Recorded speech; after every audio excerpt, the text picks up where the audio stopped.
Hello everyone. आज हम back part और इसकी बाजू की कटिंग ड्राफ्टिंग सीखेंगे। पिछले पार्ट में हमने फ्रंट कोट कॉलर के फ्रंट पार्ट की ड्राफ्टिंग सीखी थी फुल डिटेल से। आपको अच्छे से समझ में आ गया होगा। आज हम उसी की बैक पार्ट और बाजू की ड्राफ्टिंग सीखेंगे। उसके लिए जो हमने इधर एक्स्ट्रा लिया है बैक पार्ट के लिए, वो हमें नीचे की तरफ फोल्ड कर देना है। नीचे की तरफ हम फोल्ड कर देंगे और फिर हम उसको मार्क करेंगे।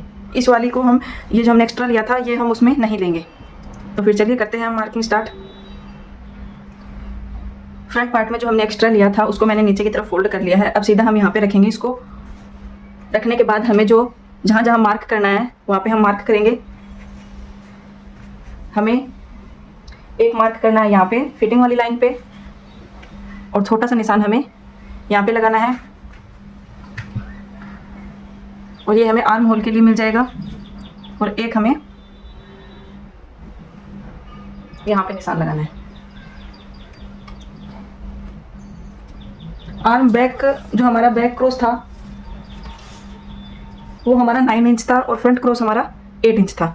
तो 8 इंच के लिए हमने 4 लिया, फिर उसमें हमने स्टिचिंग मार्जिन लिया। इसमें हम 9 लेंगे जो इतना आएगा, और फिर हम इसमें स्टिचिंग मार्जिन लेंगे। तो ये हमारा यहाँ तक आ जाएगा।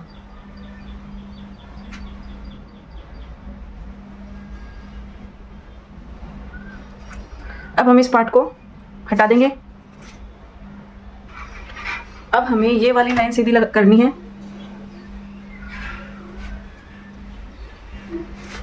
और ये वाला पार्ट भी हमें ऐसे मिला देना है। एक हम जो हमारी जो फिटिंग वाली लाइन थी इसको भी हम सीधा ड्रॉ कर देंगे। अभी हम हमारा यहाँ पर जितना शोल्डर था, हमारा शोल्डर आया था हमारे पास 5.25। तो यहाँ पे जब हम 5.25 करेंगे तो हमारा निशान यहाँ पे आएगा। ये हमारा शोल्डर पॉइंट है, और ये हमारा जो हमने यहाँ पे मार्क किया था वो, तो ये हमारा मार्क कम आया है तो हमारा शोल्डर भी इसमें कम आएगा। हम शोल्डर का निशान लगाएंगे। शोल्डर के लिए हम फ्रेंच कर्व लेंगे और फ्रेंच कर्व को अच्छे से निशान लगा देंगे फ्रेंच कर्व से।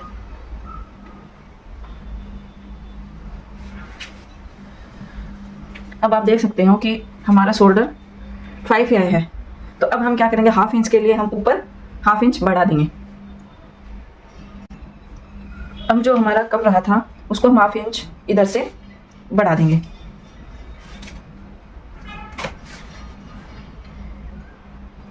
ये हमने हाफ इंच इधर से बढ़ा दिया है। अब नेक ढूंढ के लिए हम जितना हमारे पास आया था 2 इंच में एक लाइन कम, वहीं पे हम निशान लगाएंगे, और इधर हम हाफ इंच नीचे जाएंगे।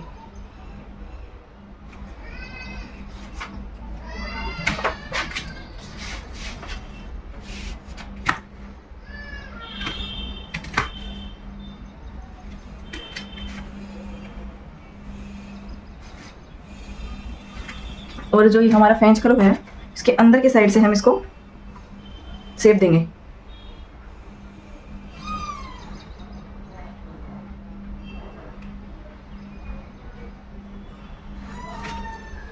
ऐसे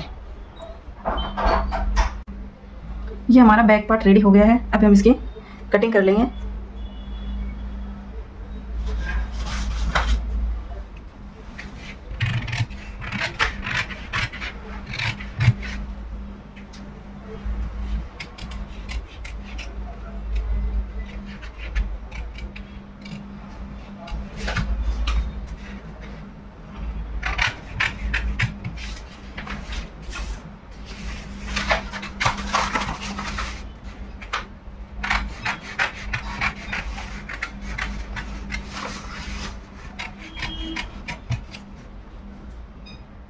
ये हमारा बैक पार्ट भी रेडी हो गया है।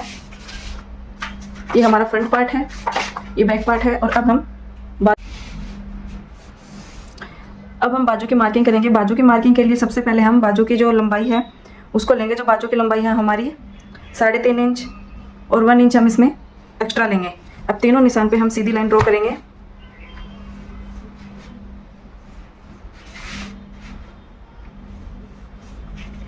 फिर हम बाजू की फिटिंग लेंगे। बाजू की फिटिंग है हमारी 8 इंच, और आर्म होल साइज जो हमारी आती है वो हमारी है 11 इंच। तो 11 इंच में हम थोड़ा सा माइनस करके लेंगे 1/2 इंच। अब यहाँ पर हम एक सीधी लाइन ड्रॉ करेंगे। अब यहाँ से जहाँ भी हमारे 5.11 इंच आएगा वहीं पे हम निशान लगा देंगे।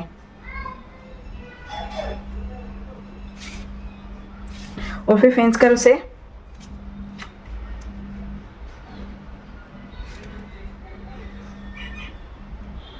ऐसे जैसे मैं कर रही हूँ आपको ठीक ऐसे ही मार्क करना है।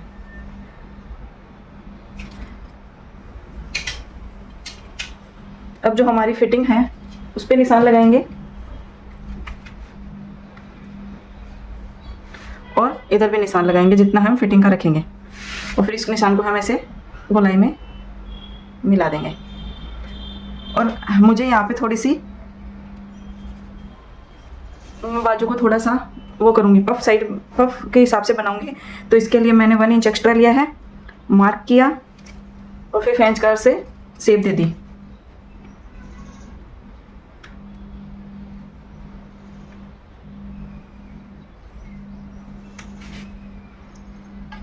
ये हमारी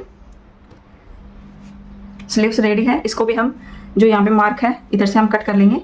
और हमारी पूरी ड्राफ्टिंग रेडी हो चुकी है।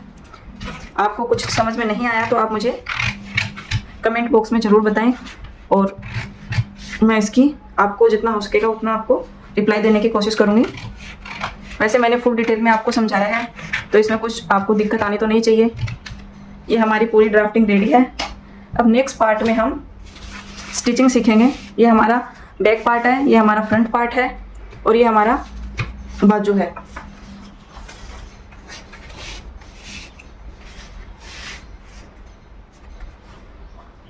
तीनों पार्ट हमारे रेडी हैं। ये जो हमारे बने फर्स्ट पार्ट में हमें ये थोड़ा सा कोट कॉलर के लिए फोल्ड करने के लिए हमें ये एक्स्ट्रा लेना होता है और बैक में हम ये एक्स्ट्रा नहीं लेंगे। और ये हमारी स्लीव्स है। नेक्स्ट पार्ट में हम मेन फैब्रिक पे कटिंग सीखेंगे और उसकी पूरी स्टिचिंग स्टेप बाय स्टेप मैं आपको पूरी स्टिचिंग बताऊंगी। आप मुझे बताना आपको वीडियो कैसे लग रहे हैं। Thank you.